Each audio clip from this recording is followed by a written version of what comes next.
Une semaine après le vote de l'ouverture du mariage aux personnes de même sexe, nous avons voulu savoir ce que ça allait vraiment changer pour les homosexuels.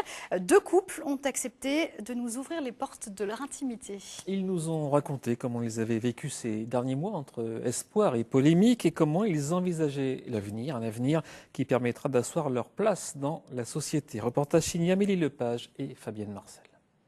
C'est maman Jeanne qui m'a porté dans son bidou. Bah oui, comme maman Nine. La maison à Titi dans le bidou. Oui, maman Do, chérie. Leur famille, Sandrine et Dolores, n'ont pas attendu la loi pour la construire. Il y a 3 ans, elles sont allées en Belgique pour entamer une démarche d'insémination artificielle. Entretien psychologique, examens médicaux, après un parcours éprouvant est arrivé Arthur. Et s'il n'a qu'une mère biologique, le petit garçon a bien 2 mamans. Je suis présente depuis le début. Pendant toute la grossesse, j'étais là, je lui parlais tout le temps. Il me donnait des coups de pied, je lui faisais écouter de la musique. Non, honnêtement, on est très fusionnels. Déjà pacsées depuis 2009, les 2 femmes ont décidé de se marier avant la fin de l'année prochaine. Dolores devra ensuite adopter son fils pour obtenir les mêmes droits parentaux que Sandrine. Après 2 mois de débats violents autour du mariage pour tous, le couple a hâte de passer à autre chose. Manifestations, dérapages homophobes, Sandrine a fini par éteindre sa télévision.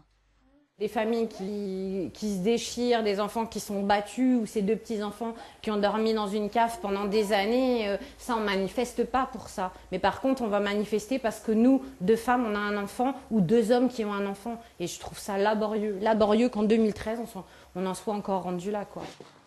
Alexandre et Stéphane, eux, sont en couple depuis 13 ans. Alors le 23 avril dernier, jour de l'adoption de la loi par le Sénat, ils n'ont pas perdu de temps. On a ouvert le champagne et j'ai fait ma demande à Alexandre, très protocolaire, à genoux. Je trouvais jolie la formule de faire la demande et de me dire que ça allait être possible dans très peu de temps. Moi je suis portugais et j'aurais pu très bien aller me marier au Portugal, mais j'ai préféré attendre la loi en France, parce que je suis en France depuis quand même pas mal d'années. Je ne veux pas être là simplement pour payer des impôts, qu'on ait tous les mêmes droits et voilà. Pour l'instant, les 2 hommes n'ont pas de date arrêtée pour la cérémonie, mais ils espèrent bien faire partie des mariés de l'année 2013 dans le magazine de leur commune. Alors on l'a vu, ces 2 couples attendent de se marier, chacun pour des raisons différentes, mais pour cela, il faudra encore patienter un tout petit peu, Christophe. Oui, la loi a été définitivement adoptée, rappelons-le, par l'Assemblée le 23 avril. Des élus EMP ont aussitôt déposé un recours devant le Conseil constitutionnel. Les 9 sages auront 1 mois maximum pour se prononcer. Si la loi est jugée conforme à la Constitution, le chef de l'État a ensuite 10 jours pour promulguer le texte. Les bancs de mariage sont affichés en mairie 10 jours avant la cérémonie, ce qui rendrait possible les premiers mariages homosexuels avant ou vers la mi-juin. Enfin, on attend 4 000 à 6 000 mariages entre personnes de même sexe en 2013, puis 3 500 par an, des chiffres annoncés au premier salon du mariage pour tous le week-end dernier à Paris. Merci.